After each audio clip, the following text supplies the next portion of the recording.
Good afternoon po mga kababayan mo, sir. This is Jam, the Filipino channel ng inyo pong lingkod.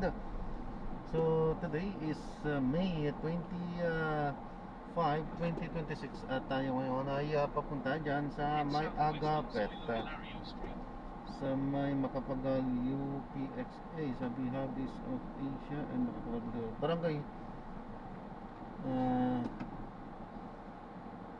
Barangay 76 pa rin yan, Pasay. At dadalhin natin yan sa may deluxe residences sa may 4th Avenue, 4th Bonifacio, Taguig. Sa BGC pa na. So dadaan talaga tayo sa napaka-traffic, diba? Di po, so magbabalik po tayo mamaya unti po pag nakuha na po natin sila. Disclaimer lamang po ang content po natin ay kalsada at hindi ang passenger. Kaya naman sa kasakaliman po na may marinig kayo mga pangalan ng lugar, pangalan ng tao, pangalan ng organizations, government o private man yan, ay wala pong kinalaman ng channel na ito at wala pong pinapatungkulan. Lahat po ng pinag-uusapan dito ay pawang dito lamang po yan sa loob at wala pong pinapatungkulan sa labas. Nainis yung ano. Tumabi-tabi pa sila.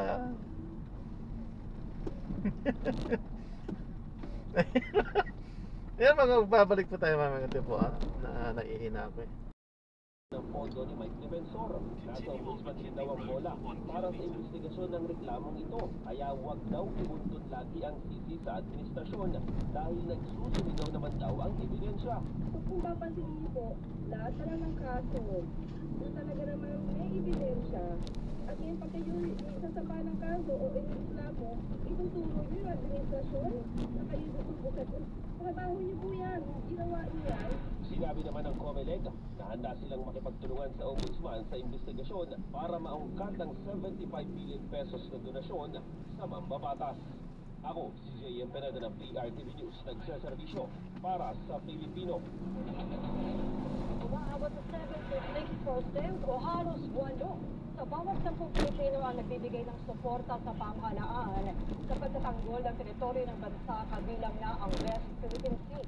Sinilabas sa tugon ng Mata Survey para sa first quarter ng 2026 ng Octa Research, wala pa halos sa 1 o 7% lang ang nasasabi na tutol sila sa pagtatanggol ng soberanya ng bansa. 17% naman ng survey ang undecided. Ginawa ang survey noong March 19 hanggang 25 sa pamamagitan ng harapang panayam sa 1,200 respondents sa buong bansa.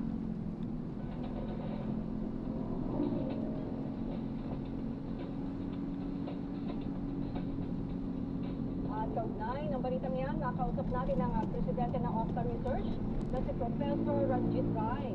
Magandang gabi, Prof. At welcome back sa Arangkada Balita. Magandang gabi, Mahal, at magandang gabi sa lahat na nanonood at nakikinig sa ating show. Chief, breakdown po nito pagdating sa rehiyon. Socio-economic status, yung pwedeng edad ng mga respondents, ano po inyong analysis? Ito, ang pinaka-importanting finding sa ating mga nakikinig at nanonood na mga kababayan.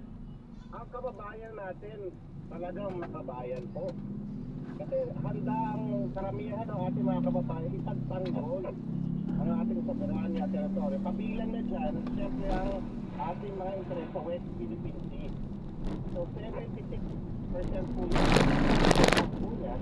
At ang survey na to ay kinomission po dito non-commission. Kinomission po ng Armed sa the Philippines.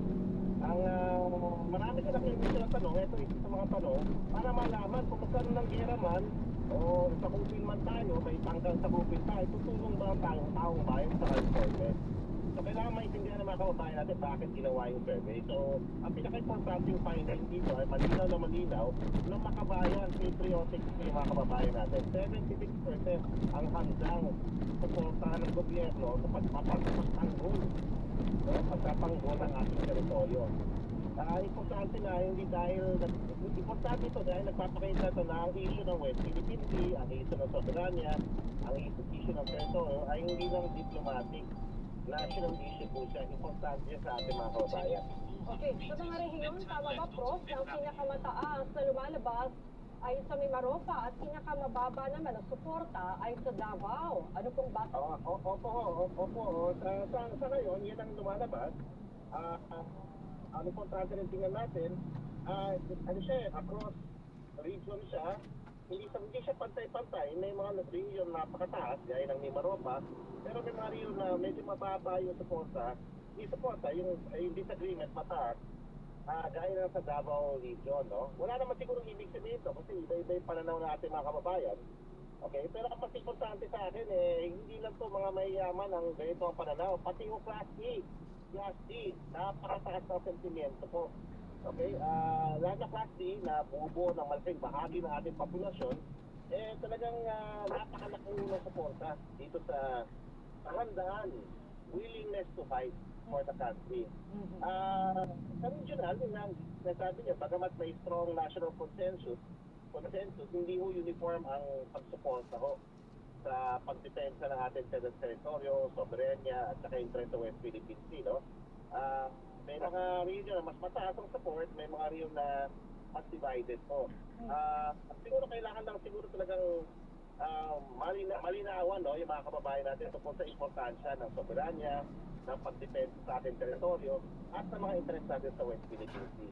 Sa Davao region, alam mo, hindi naman monolithic yan, no? Hindi ibig sabihin ito na anti-country ang isang region, gaya ng Davao. It reflects yung different ways of understanding, no? Regional experiences, perception, lalo na perception ng risk. So, yun siguro, isang explanation ka, ba't siguro mas marami ang nag-disagree, no? Doon sa question. So, tanda natin yung question, no? Nagtatanong tayo, no? Kung mahal ba natin ang ating bansa? Okay? The question is, so, babasahin ko yung question, ha? I love my country. Mahal ko ang aking bansa. And I'm committed to support the government in defending its territory and asserting its sovereign rights, including over the West Philippine Sea. Ito, mini-mention nito, yung suporta natin mga kababayan sa issue ng pagdidepensa ng ating mga interest, ating teritoryo, at ating soberanya. Kasama na dyan yung interest natin sa West Philippines. Okay, Prof, sinasabi niya yung commitment. Committed up to what degree? Ano yung definition ng mga respondents sa sinasabing pagtatanggol? Nahimay niyo ba to o through military means ba ito? Diplomatic means? O yung voluntary? Okay, meron tayong lalabas, ma'am.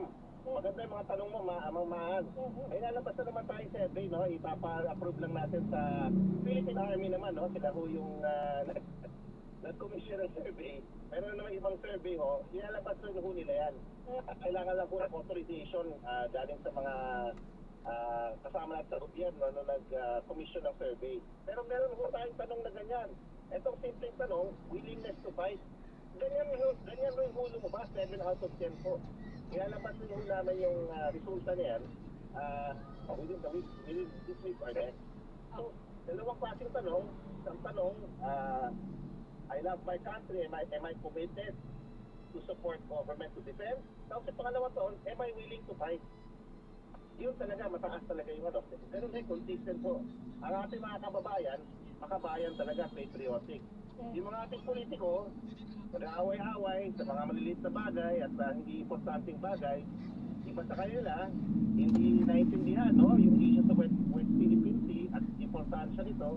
Pero sa ating mga everyday na mga Pilipino na kababayan, klaro sa kanila, importante ang West Philippine Sea, importante usapin ng soberanya, importante na protektahin natin ang teritoryo natin at handa silang lumaban, handa silang sumuport sa gobyerno sa pagprotekta ng ating interest. Alright, alamin natin yung saloobin ng ating mga kababayan pa sa masusunod na survey. Maraming salamat sa inyong oras. Professor Ranjit Ray, ang Pangulo po ng Octa Research. Maraming salamat! Samantalang itinulak ni House Speaker Boy G.T. ang mas malawak na proteksyon at suporta para sa mga nakatatandang Pilipino kasabay ng turnover ng mahigit 12 milyong nagda ng nagsusulong ng Universal Social Pension sa Kamara. Yan ang umarangkanang balita ni Mari Omapo. Ang 12 milyong lagda para sa matatanda campaign ay isang malawakang signature campaign na layong mapabilis ang pagsasabatas ng Universal Social Pension Bill. At ngayong araw, mismong mga senior citizen ang nag-turnover sa Kamara ng mga lagda. Ayon kay House Speaker Bogie D, dapat palakasin ang suporta ng pamahalaan para sa mga senior citizen, kasabay ng paglalatag ng panukalang Universal Social Pension para sa lahat ng nakatatandang Pilipino. Let us always remember, the true measure of a nation is how it cares for its most vulnerable citizens.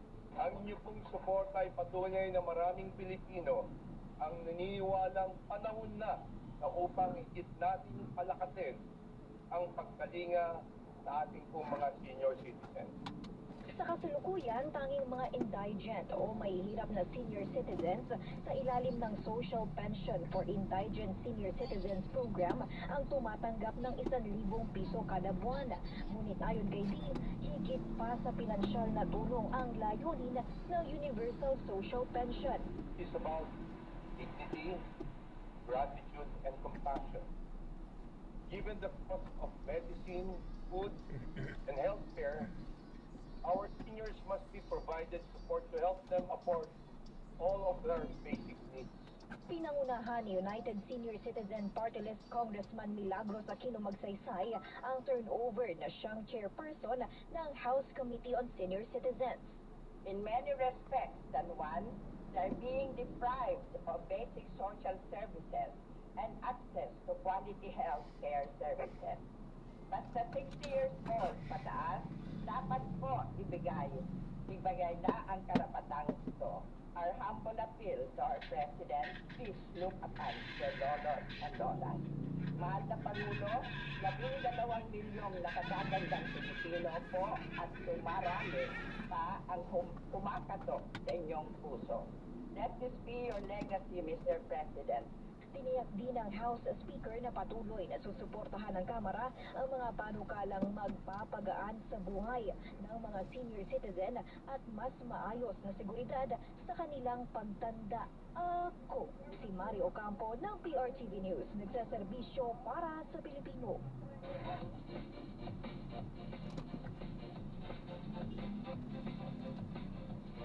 Formal nang binuksan ang ika-66 na taon ng palarong pambansa sa Agusan del Sur nitong linggo.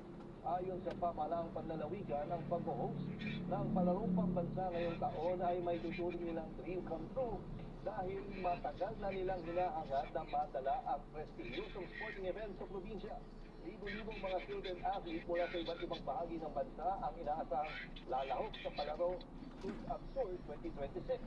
Tatakbo ang palarong pambansa mula May 24 hanggang May 31. Yan ang mga karagsadang balita ngayong araw. Sa Romy Niña Boardings, ako po si Maan Makapagal. At ako naman si Jack Batallones para hindi mauli sa usapan. Kapit lang hanggang susunod na. Ang kada balita.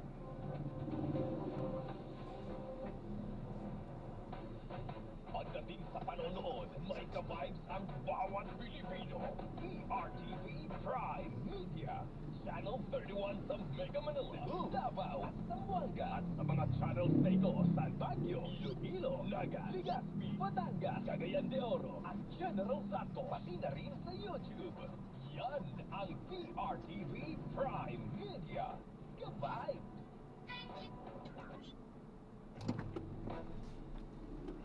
Sa dami ng nangyayari, pagkaanin natin ang diskusyon dyan at pagat na lahat. Ano ba ang opinion mo? Kalma. Pag-usapan natin yan. Tingnan natin, anong kanilang saloobin dyan? Isang agrikultura. Ikalabat, 4. Inilatayong gusali sa Angeles, Pampanga. Dalawang lalaki nakausap at nabigyan pa ng tubig ng rescue team, umanaw. Nasa po ako, sana po sa buhay po talaga. Pero kahit man buhay po yan ng patay, sana po makuha na. 17 pang individual, pinaghahanap sa grupo, pero tsansang may matatagpuan pang buhay, lumiliit ayon sa BFP. Mag-ina, brutal na binata napatay sa San Pablo, Laguna ng umano'y 14 anyos na binatilyo. Lalaking nang halayo mano ng bata at patabong kumukuha ng mga sensitibong larawan ng mga minor de edad, Dimas Rehas. Sa 13, walang onsihan. Umuugong na palitan sa liderato ng Senado, hindi nangyari sa sesyon ngayon. Payag ni Senador Amy Marcos na may nagsusulong ng term extension at charter change kinontra ng ilang senador. Suporta pumalo para kina Donnie at Bell bago pang opisyal na showing ng tayo sa wakas.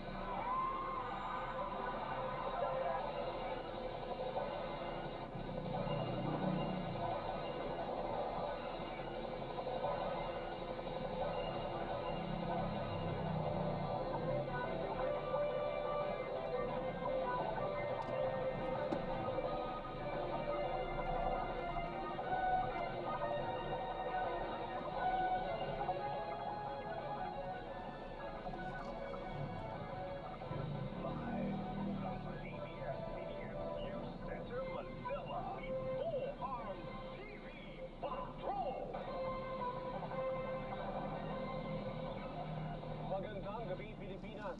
Simulan natin ang balitaan sa gumuhong gusali sa Pampanga. 4 na po ang nasawi sa nangyaring bago sa Angeles City. Puspusa naman ang paghahanap sa 17 pang nawawala. Live mula sa Angeles City, Pampanga Patrol, Dennis Dato. Dennis, may naririnig pa ba ang mga rescue teams na humihingi ng tulong sa ilalim ng guho? Ikalawang araw na Alvin ng Search and Rescue Operation at yung maghapon ay sa Bureau of Fire Protection ay wala silang panibagong tinig o boses na naririnig sa ilalim ng gumuhong gusali na nasa sa likuran ko ngayon.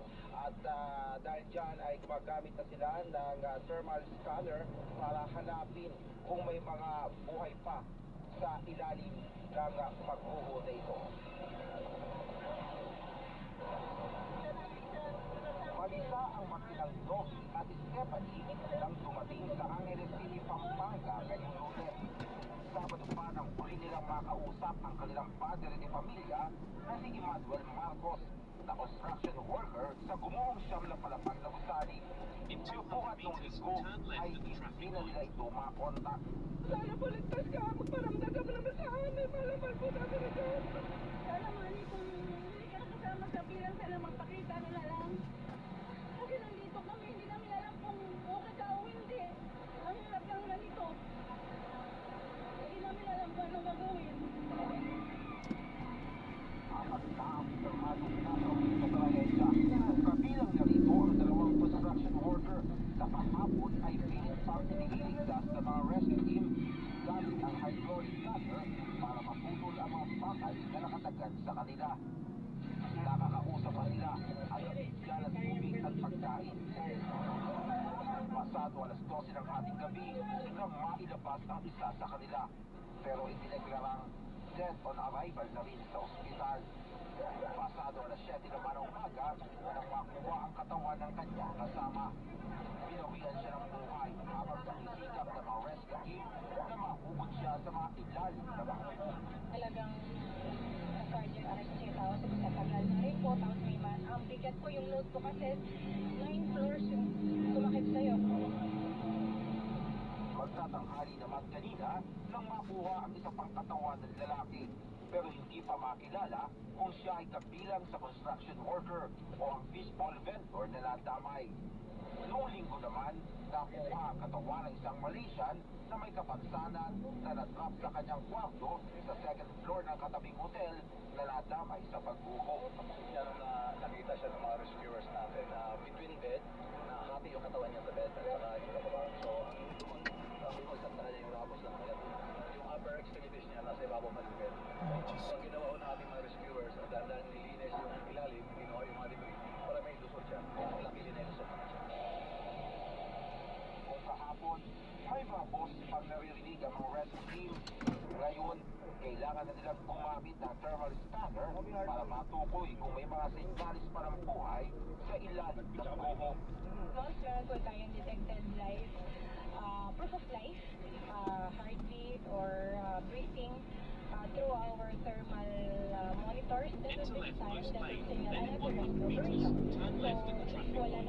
Pampanga, after the clearance and everything, magpuproceed po tayo sa retrieval.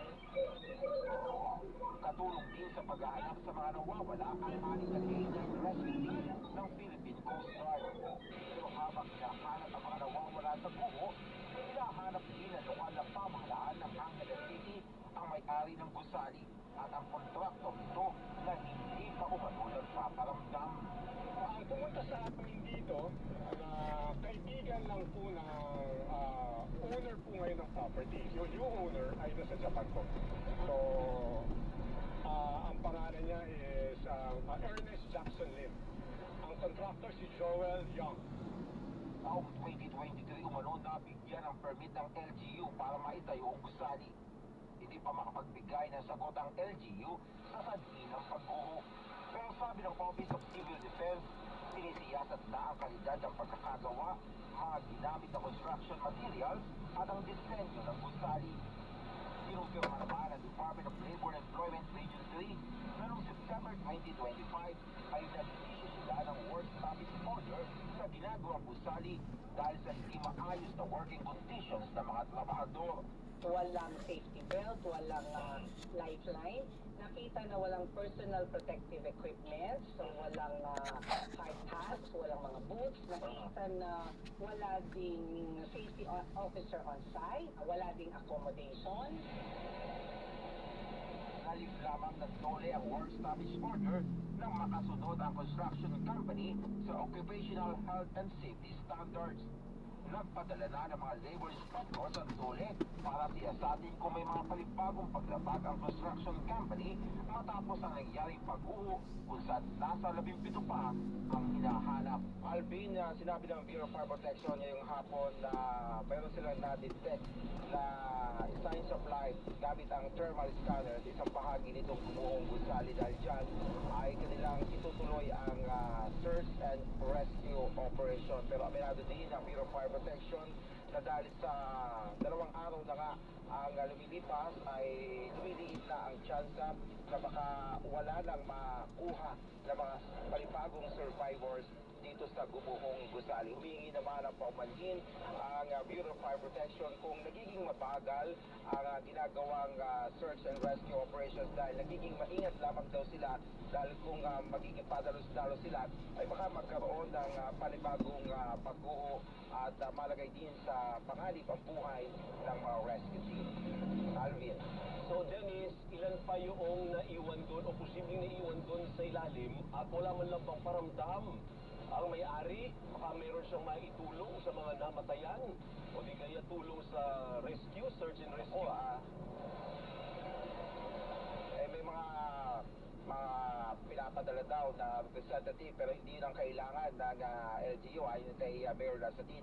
Kailangan mismo yung may-ari ng contractor at yung may-ari ng gusali mismo para makapagbigay linaw lalo na dito sa disenyo o kung ano na yung nasa na yung ginagawang gusali bago ito gumuho kahapon ng madaling araw. At kung sa talong naman kung ilan pa yung posibleng nawawala ang taya ng BFP na dito sa Incident Command Post ay nasa 17 pa yung pinaghahanap at nasa 26 naman yung nakaligtas. Alvin. Maraming salamat, Dennis Sato. Samantala, sinabi ng PNP na patuloy itong nakikipag-ugnayan sa mga lokal na opisyal at emergency response units kasunod ng pagguho ng gusali sa barangay Palipato sa Angeles City sa Pampanga. Sa isang pahayag, sinabi ni PNP Chief Police General Jose Milencio Narvaez Jr. na agad nag-deploy ang Police Regional Office 3 sa lugar ng mga tauhan para umalalay sa rescue and retrieval operations, traffic management at area security. Sa ngayon, nasa 175 police at nakikipagtulungan sa Bureau of Fire Protection, Armed Forces of the Philippines at Angeles City Disaster Risk Reduction and Management Office. Sa gitna ng paghahanap sa mga nawawala sa gumuhong gusali sa Angeles City, Pampanga, nagsimula ng mabigay ng agarang tulong ang pamahalaan para sa mga manggagawa at pamilyang naapektuhan ng naturang insidente. At live mula Angeles, Pampanga, nagpapatrol si Bianca Daba. Bianca, ano na ang natulong sa ngayon?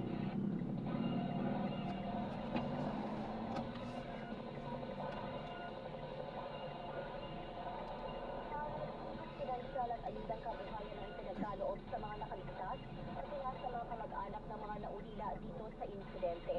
Kasama nga sa mga natabunan doon sa guho, hindi lamang mga construction worker, kundi maging ang kanilang mga asawa at mga anak na kasamang nakatira sa mga barak. Dasal at maghintay ang tanging magagawa ni Lea sa ngayon habang patuloy ang search and rescue operation sa gumuhong ginagawang hotel sa Angeles City, Pampanga nitong linggo ng madaling araw. Kasama ang kanyang living partner na si Rico Bermejo sa mga natabunang construction workers sa site. Wala po silang masabi sa akin na sinasagutan po nila na kami lagi missing pa daw po. Magantay na lang daw po kami. Hanggang kailan po kami magantay? Kahapon pa yan, madaling araw. Sa hirap po para sa akin, paasa na mo. Buhasa po ako. Nasana po sa buhay po talaga. Pero kahit man buhay po yan ng patay, sana po makuha na. Kwento naman ng nakaligtas na si Eric Jimenez, kakauwi nilang sa kanilang barracks kasama ang asawa nang mangyari ang pagguho. Pinarada namin yung service namin dyan sa Wheeler. Tapos pagdating naman dyan sa pumasok ako doon sa barracks, mamaya pumulaps na ang building. Katabi lamang ng gumuhong gusali ang barracks ni Eric. Pero hindi pinala ng iba niyang kasama at kanilang mga asawa at anak na ang barracks ay nasa ibaba mismo na ginagawang hotel. Mga baguhan po yun, bagong dating po yun dito. Marami po yun sila. May mga bata, may mga babae nandyan. Lunes ng umaga, namahagi ang Department of Social Welfare and Development ng cash assistance at relief goods sa mga manggagawa at pamilyang apektado ng pagguho. Yesterday, yung mga social workers natin nandito to do grief counseling. Alam natin yun ang importante sa ganitong mga sitwasyon. Pangalawa, nag-extend tayo ng 10,000 na cash relief assistance immediately for the families, pati na rin yung mga nakalabas. Kasi importante na I have to keep on pointing out na mga workers also no work, no pay. Obviously, walang work ngayon. Importante na natutulungan sila financially para may panggastos sila. Makatatanggap din ang mga apektadong pamilya ng medical assistance at burial assistance kung kinakailangan. Titiyakin din ni DSWD Secretary Rex Gatchalian na tuloy-tuloy ang suporta kahit makauwi na sa kanilang mga probinsya ang mga biktima. Siguro naman natin na may cash na may sustainable livelihood grants para sa kanila kasi like I keep on pointing out, wala na yung breadwinner o hinahanap pa yung breadwinner. Importante yung pamilya na pangangalagaan. Now, kung may medical needs or later on, hopefully, wag naman kung kailangan ng burial assistance, the department will also be around to make sure na nakikipagtulungan kami sa efforts ng local government. Karen, ayon sa Office of Civil Defense sa OCD, hindi pa nagre-require sa ngayon ng foreign assistance sa isinasagawang search and rescue operation dito sa Pampanga. Sapat nila ang tulong mula sa national government hanggang local government units. Karen? Maraming salamat, Bianca Daba. Kanya-kanyang diskarte ngayon ang mga nasunugan sa Parola Compound sa Maynila para mairaos sa ang kanilang pangangailangan sa araw-araw. Binisita naman ni Pangulong Ferdinand Marcos Jr. at nangakong hindi sila pababayaan ng pamahalaan. Nagpapatrol, Jesse Cruza. Namamalada ng tricycle si Alan para matustusan ang pamilya sa araw-araw. Pero ngayon, nakasalalay na sa balsang ito ang kanyang ipambibili ng pagkain. Napilitan siyang magsunog ng mga nakolektang kable ng kuryente para kunin at ibenta ang tanso nito. Isa si Alan sa mga residenteng nasunugan sa Parola Compound sa Binondo, Maynila nitong Sabado. Ako siyempre, ito paano may pang-gastos-gastos araw. Hindi na ito biro eh. Pamilya na ako nakasalalay dito. Kaya pag wala kang trabaho, kaya rin kakainin. Kanya-kanyang hanap rin ang paraan ng iba niyang kapitbahay kung paano mapapakinabangan ang mga gamit na iniwan ng sunog. Saan ka man lumingon dito sa Parola, ganito ang daratnan mo. Aminado ang mga residente na sa ganitong sitwasyon, mahirap talagang magsimula muli. Pero sa kanila na rin mismo nanggaling na wala namang ibang maaaring gawin sa ngayon, kundi ang sikaping muling makabangon. Kahit ang mga napulot na sunog na barya, biyaya ng may tuturing ng pamilya ni Darlene na natupok rin ang bahay. Papambili po ng bigas, may git-100 po. Sana po makatulong po sila kahit maliit na bagay lang po. Ang ilang pamilya naman kahit nahihirapan na natili na lamang sa nasunog nilang tirahan. Kasi usually, pag hindi mo natayuan yung pwesto mo, ito na ang ating wala ka nang matitirahan. Nitong Lunes, personal na kinumusta ni Pangulong Ferdinand Marcos Jr. ang mga pamilyang nasunugan. Ang susunod po, pagkatapos po na makuha po namin lahat ng mga detalye ninyo, patuloy po, hindi po kami titigil ng pagbigay ng pagkain at lahat ng assistance at lahat itong mga kit na nakikita ninyo. Wala pong tigil yan, ay tuloy-tuloy po namin gagawin yan. Ayon sa Pangulo, makatatanggap ang bawat apektadong pamilya ng tig-40,000 piso mula sa national government. Bukod pa ito sa financial assistance na mula sa pamahalaang lungsod ng Maynila. Ngayon po nakakaano po kami ng 10,000. Yun po, ang simula po para makatayo ulit ng bahay. Sa kabuuan, naabot sa higit 1,000 at 200 bahay ang natupok ng sunog ayon sa Bureau of Fire Saan yung banda? Tukoy na rin ang Bandang kanan, no? bahay na pinanggalingan ng apoy. Kinuha natin yung charger at mag-undergo ng electrical analysis. So, saka natin malalaman, isa yun sa tinutukoy ng ating mga electrical analysis. Dahilan yun, may mga pagkakataon talaga na hindi di kalidad at sumasabog, nagiging dahilan ng sunog. Sa ngayon, nasa 500 pamilya ang nananatili pa rin sa Del Pan Evacuation Center. Jesse Cruza, Hindi talaga nakakaano pala doon. Dito sa tabi ko. Hindi din. Teka lang, kung pwede tayong makaano, kung walang sasakyan pwede. Mga sensitibong larawan ng mga menor sa edad sa Tondo, Maynila. Wala eh, ang dami Labing sasakyan. piraso ng cellphone naman ang na-recover ng mga polis mula sa suspect. Nagpapatrol, Karen de Guzman. Hindi lang. Ay arestado dahil sa krimen na violation of RA. Kasi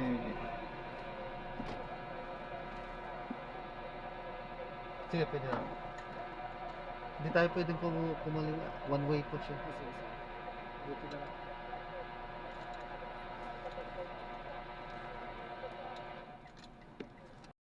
I-drop na natin sila. Maraming salamat po sa panonood.